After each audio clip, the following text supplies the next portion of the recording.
시청자 여러분 안녕하십니까.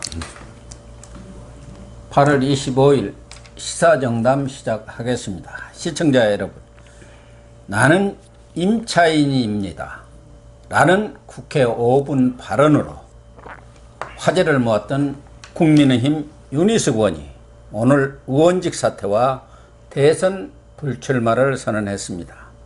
이 소식을 포함해서 정치권 뉴스 이종군 전 데일리안 편집국장님과 분석 정리하도록 하겠습니다. 이 국장님. 네, 안녕하십니까. 국민의힘 윤희숙 의원의 사퇴, 네. 그리고 대선 불출마 소식은 정치권에 상당히 충격을 던져준 것 같습니다. 네, 그렇습니다. 의원직 사퇴까지 이렇게 예상을 하지는 못했던 것 같고, 네네. 또 당 지도부라든가 당 소속 의원들도 적극 만류를 했는데 네네. 왜 사퇴를 끝까지 고수했습니까? 네, 말씀하셨듯이 이미 그 사퇴의 뜻은 어저께 그 당에 전달된 것 같아요. 네. 그런데 이제 그 당 지도부와 또 같은 대선 후보, 뭐 하태경 후보라든지 그 대선 후보들이 어제 밤부터 오늘 오전까지 굉장히 많은 사람들이 전화도 하고 뭐 하면서 만류를 한 것 같습니다. 예. 근데 전격적으로 강행을 했고요. 뭐 오늘 사퇴변 뭐 그동안 고맙습니다로 시작되는 사퇴변부터 또 그 이외에 이제 희숙 의원 측 그 관계자에 따르면 윤 후보가 한 이유 가장 큰 건 국민 눈높이에 맞춰야 된다. 정치인들은 무조건 지금까지 그러지 못했다. 많은 의원들이. 근데 자신은 국민 눈높이에 맞추겠다. 지금 뭐 그런 의지를 표명을 했고 사실상 억울한 측면이 없진 않아요. 지금 이야기하는 것은 부친의 농지법 위반 혐의 아닙니까? 근데 그러니까요. 본인 것도 아니고 또 지도부에서도 해명을 듣고 다 그렇죠. 뭐 소명이 됐지 않습니까? 12명 중에 6명에 포함이 됐고. 예. 그런데 그것조차도 사실은 자신이 책임을 질 문제라고 생각을 한다. 물론 이제 30년 동안 서로 그러니까 자신이 이제 홀로 이 독립의 길을 걷고 있었던 아버지의 문제를 자신한테 끌어들이는 것이 사실 온당하다고 생각하진 않는다라고 이제 뭐 변에서 이야기했지만 그럼에도 불구하고 그것마저도 자기가 끌어안겠다라는 그런 의지를 지금 표명을 한 것이죠. 이게 윤희숙 의원의 부친이 논 1만 871제곱미터를 세종시 전이면 신방이라는 곳에 샀지 않습니까? 지금 그쪽에 뭐 해명을 들으면은 윤 의원은 이제 독립적인 가구로서 생활을 해왔지 않습니까? 그래서 아버지가 그런 논을 샀는지 어쨌는지도 알 수도 없는 상황이고, 원래는 뭐 이렇게 진짜 가서 농사를 지으려고 부친도 산 모양인데 어머니가 또 편찮으니까 결국은 못 가고 농어촌 공사인가요? 거기다 위탁해서 지금 짓고 있다는 거 아니겠습니까? 그렇죠. 여러 정황으로 봐서는 무슨 불법도 아니고 또 윤 의원과 직접적 관련된 것도 아니려니와 무슨 부동산 투기라고 볼 만한 그런 사안도 아니지 않습니까? 그렇죠. 결국 윤 의원이 지금 기자회견에서도 이야기한 것처럼 이번 대선에서는 부동산 정책의 실패라든가 이 정권의 그런 내로남불, 이게 가장 중요한 논쟁의 타겟이 될 텐데 정권 교체의 어떤 자칫하면 본인이 정권 교체의 하나의 걸림돌이 될 수 있다. 그런 우려 때문에 이제 그만두었던 것 아니겠습니까? 그런 얘기를 했는데, 또 하나는 권익위에서 이런 내용들도 조사해 보면 다 알 텐데 이거 일부러 끼워 맞추게 한 것 아니냐, 그런 불만을 좀 표시를 했어요. 그러니까 윤희숙 의원이 그동안 이재명 경기지사를 아주 아프게 저격수를 할 만큼 비판해 왔지 않습니까? 그렇죠. 그런데 권익위 위원장이 누굽니까? 전현희죠. 민주당 소속 아니에요. 거기다가 180석 있는 민주당이나 103석 있는 국민의힘에 12명을 또 똑같이 맞췄어요.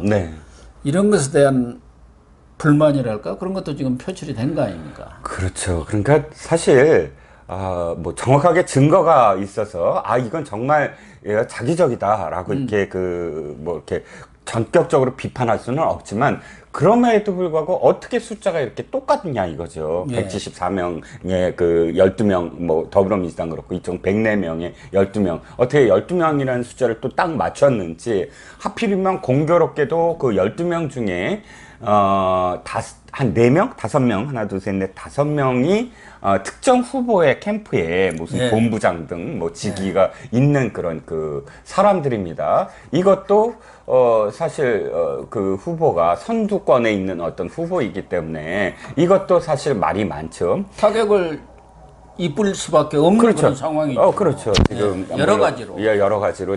어차피 지금 그러니까 지금 6명만 탈당 권유를 했다고 하더라도 이미 명단이 공개가 됐고, 민주당의 어떤 그런 집요한 공격의 대상이 될 수밖에 없잖아요. 예. 그렇기 때문에 타격을 입을 수밖에 없고, 그러면 차제의 이 권익위 싸움을 왜 갖고 갔느냐? 민주당이 갖고 갔잖아요. 그러니까 LH 투기와 관련돼서 이것이 점점 이 LH 공사 직원들에서 공무원에서 이 정권의 비리로 사실 화살이 돌아가기 시작하니까 갑작스럽게 3월 30일 이 재보궐선거를 바로 앞두고 민주당이 이거 저기로 가자 전수조사하자. 그러니까 정치권으로 끌어와가지고 물타기를 해버린 거예요. 그러니까 지금 국민들은요, 선배님, 국민들은 LH공사 다 잊어먹었어요. 그러니까. 다 잊어먹고 또 이 정권의 어떤 또 토지 비리 뭐 이런 그 부동산 비리 다 잊어먹고 이거 뭐 민주당이 더 많이 뭐 탈당 권유를 해 아니면 국민의힘이 탈당 권유를 이거 갖고 지금 무슨 잣대를 들이댄단 말이야. 아니 무슨 특별수사본부가 몇천 명 동원해서 했잖아요. 네. 검찰들도 전 검찰청에 수사팀을 구성을 하고 그렇게 했는데 지금 나온 게 아무것도 없잖아요. LH 뭐 개혁한다더니 다시 원위치 돼버렸지 않습니까? 네네. 그러니까 엉뚱한 대로 불똥을 튀게 해가지고 거기서 정치적으로 논란을 빚고 해가지고 뭐 없어져 버린 거예요. 사라져 버린 거예요. 그렇죠. 그러니까 이게 교묘한 정치적 물타기라고밖에 볼 수가 없는 거죠. 그렇죠. 그리고 지금 민주당이 물론 겉으로는 잘했다 뭐 이런 식이지만 많은 그쪽 진영의 의원들이나 그쪽 진영의 사람들이 전부 다 에게 뭐 이거 우리보다 더 세게 한다면서 우리보다 적잖아 이렇게 얘기하잖아요. 말도 안 되는 게 지금 그쪽에 10명 탈당 권유했는데 하나도 탈당을 안 하고 사람이 하나도 없죠. 어거지로 2명 비례대표만 제명시켜서 그것도 또 의원직 빠지를 유지하게. 딱 달아준 거 아닙니까? 특히 윤명, 양이원영 이런 사람들 아주 윤명 같은 사람은 제명이 뭡니까? 아니 윤희숙 의원이 이런 부동산 의혹이 국민 눈높이에 맞지 않다 해서 스스로 그것도 비례대표도 아니고 지역구를 국회의원이 빠지를 떼는데 윤명은 빠지를 떼기는커녕 자기 보호법, 셀프 보호법. 윤명 보호법을 나 만들었다. 건드리면 이제부터 너네 큰일 나. 이런 법을 스스로 만들었어요. 이런 뻔뻔하고 양심 없는 사람들이 무슨 어디다 대고 누구를 얘기를 합니까? 그렇죠. 그러니까 사실상 지금 분위기가 굉장히 꺾였어요. 오전까지만 하더라도 이 사퇴변 하기 전만 하더라도 인터넷에서 왜 서로 싸우잖아요 커뮤니티에서. 근데 대깨문들이 막 나서 갖고 윤희숙 봐라 나는 임차인입니다 임대인입니다 하면서 그러더니 저거 봐라 하고 공격적인 댓글들이 많았다가 지금 이 사퇴변하고 눈물을 보였잖아요. 왜 이준석 대표 가서 네, 같이 눈물을 흘렸더라고요. 손 붙잡고 이제 끝까지 이준석 대표가 기자회견장까지 쫓아가서 만류를 했는데도 불구하고 이게 내 정치다. 그러니까 깨끗이 책임을 진다. 그 얘기 아닙니까? 이유야를 풍문하고 그런 의혹이 제기됐기 때문에 그런 의혹은 특히 부동산에 관련돼서는 우리 국민들의 분노가 워낙 거세기 때문에 거기에 조금이라도 흠결이 있다면 책임을 지고 그것이 자칫하다가는 정권 개최라는 우리 국민들의 열망에 손상이 가서는 안 된다. 그런 얘기 아닙니까? 네, 그렇습니다. 그래서 그 이후부터 사실은 국민들의 눈이 어디로 가냐면 민주당으로 갔어요. 너넨 뭔데? 너넨 지금 너네 더 심하잖아. 근데 너넨 윤미향, 양이원영 이런 사람들은 말할 것도 없고 거기에 보면은 뭐 진짜 우리가 봐도 이 사람 부동산 투기 했구만. 그런 사람들이 많지 않습니까? 그렇죠. 근데도 탈당 하나 안 한 민주당 의원들은 뭔데 하면서 사실은 눈이 민주당으로 가게 만들었고요. 사실 윤희숙 의원이 저는 계속 아무리 만류를 하더라도 윤희숙 의원의 성품으로 보나 오늘 이렇게 공개적으로 이야기한 것으로 보나 사퇴를 계속 고집을 할 것 같습니다만 이게 또 투표를 해야 되잖아요. 그렇죠. 지금 회기 중에는 국회 의결을 거쳐야 하는데 이제는 공이 민주당한테 넘어간 거 아니겠습니까? 그렇죠. 민주당 의원들이 과반이 돼야 2분의 1, 2분의 1이니까. 그렇죠. 그러면 민주당 의원들이 적극적으로 만약에 투표를 해서 사퇴를 시킨다고 한다면 바로 그러면 너네 의원들은 어떻게 할 건데? 완전 이거야말로 내로남불이죠. 그렇죠. 예. 그러니까 민주당도 지금 고민스러울 겁니다. 윤미향, 뭐 양이원영 다 뭐 여러 사람들 누가 보더라도 부동산 투기 의혹을 받는 사람들은 오히려 지금 큰 소리 치고 앉았지 않습니까? 완전 철면피들 아닙니까? 그렇죠. 그런데 그런 사람들은 멀쩡히 이 사람들이 가서 이제 투표를 해야 해요. 그렇죠. 자기들이 직접 자기들이 가서 투표를 해야 하는 거 아닙니까? 예. 왜 국회의원이니까 무소속이라도. 그렇죠. 자그마치 그러니까 12명이 됐네요. 제가 볼 때는 국민의힘 의원들 중에는 모르겠어요. 뭐 개인적으로 어떤 생각을 갖는지는 모르지만 대다수가 아마 원직 사퇴 반대하겠죠. 예. 그렇지 않습니까? 예. 다 말리는 입장이니까. 그럼 민주당이 자기들이 찬성해갖고 배지를 떼야 한다. 그런 상황 아니겠습니까? 이 부분이 이제 민주당의 공이 넘어갔는데 윤평준 교수 한신대 아주 이분도 쓴소리를 하는 그런 칼럼을 자주 쓰는 분 아닙니까? 네네. 한국 정치의 죽비가 되고 있다. 윤희숙 의원이 낡은 한국 정치에 죽비를 친 것이다. 이렇게 아주 평가를 했더라고요. 그것도 그거지만 지금 문재인 대통령은 뭡니까? 저 양산 사제에 그렇죠. 농지법 위반이다. 지목, 형질 변경이다. 뭐 한두 개가 아니지 않습니까? 이런 분들은 어떻게 된 거예요? 그렇습니다. 아직까지도 논쟁이 계속되고 있는데 교수님께서 어떻게 보십니까? 윤 의원 끝까지 고집할까요? 어차피 뭐 윤여야 일단 사퇴를 했기 때문에 국회에서 처리를 어떻게 하느냐에 달려 있는 것이고 만약 국회에서 의결이 안 된다면은 안건으로 올라갈 거 아닙니까? 의결이 안 되는데 이제 방법이 없는 것이고 더 고집을 한다면은 이제 회기가 끝난 뒤에 국회의장이 하는데 회기가 올 말까지 끝나지가 않아요. 이제 바로 정기국회가 그렇죠. 정기국회 바로 시작되죠. 그러니까 회기가 끝나지는 않는데 어쨌든 저는 윤희숙 의원이 의원직을 사퇴를 하든 뭐 대선 불출마를 하든 어느 것에도 불구하고 윤석열 또 최재형 각 캠프에서도 정말 윤희숙 의원 같은 저런 분이 네네.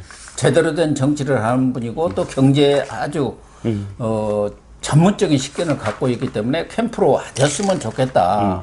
이런 희망을 여러 차례 표명을 했지 않습니까? 그렇죠. 윤석열 전 총장도 제일 먼저 윤희숙 의원 찾아가서 정치 같이 하시자. 함께 하자. 도와주시오. 그러니까 먼저 입당부터 하라. 그렇게 얘기를 했는데 저는 뭐 윤희숙 의원이 결단을 내려서 금배지를 내려놨습니다만은 어느 경우든 앞으로 더 크게 쓰이지 않겠느냐. 그렇죠. 그런 생각이 들어요. 예, 그렇습니다. 사실 그 정치인이라는 게 가장 그 중요한 게 스토리거든요. 그러니까 네. 뭐 정치공학적으로 말씀드려서 좀 그렇긴 하지만 좌절도 겪고 또 좌절을 극복해서 일어나는 경우도 있고 또 잘못한 것을 스스로 또 이렇게 잘못 인정하는 과정 뭐 이런 모든 것들이 격격이 쌓이면서 나이테처럼 쌓이면서 거대한 어떤 나무로 성장하는 거 아니겠습니까? 그런데 윤희숙 의원이 사실상 너무 빨리 크고 있다. 뭐 이런 어떤 이야기도 많았어요. 지금까지. 물론 그렇죠. 초선 의원이 저렇게 각광을 받는 경우는 제가 본 적이 별로 없습니다. 그렇죠. 초선 의원이 대통령 후보까지.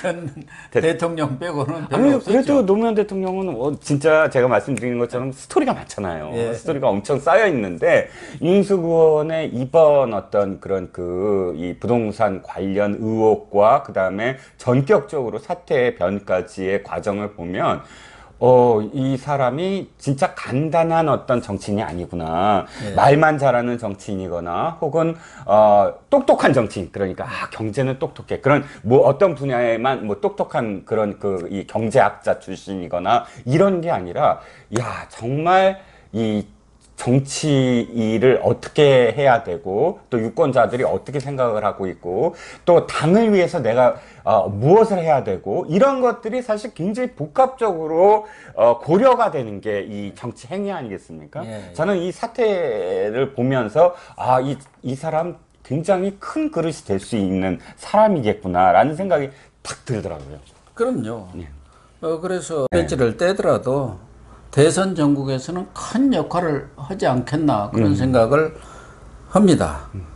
그리고 문재인 대통령과 민주당도 윤리현의 본격적인 사태에 대해서 일말의 책임이 있는 것이고 그럼요. 본인들 스스로가 정말 자성하는 그런 계기가 돼야 하지 않겠습니까? 자기들은 더 하면서도 아무런 조치를 취한 게 없잖아요.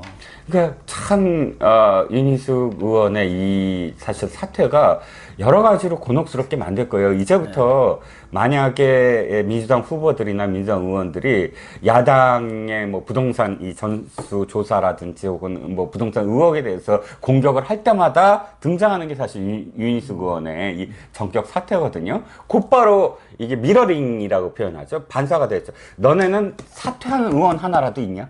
예. 응? 이게 사실 굉장히 큰 어떤 그러니까 자신들의 발언에 책임져야 될 부메랑이 될 수밖에 없거든요. 윤희숙 의원의 사태는 아무튼 정치적으로 큰 반향과 울림이 있을 것 같고 네. 막스 베버가 정치인의 조건으로 열정, 책임, 균형감각 이 세 가지를 얘기를 했는데 바로 그 막스 베버가 말하는 이 세 가지의 정치인의 자격 조건을 다 갖춘 사람이 저는 윤희숙 의원 같은 분이 아닌가 하는 생각을 하고 정치는 죽었다가 다시 살아나는 것 중에 대표적인 게 정치입니다. 그래서 잠시 죽지만 앞으로 크게 더 살아나지 않겠느냐 이렇게 결론을 내리고 싶습니다. 네.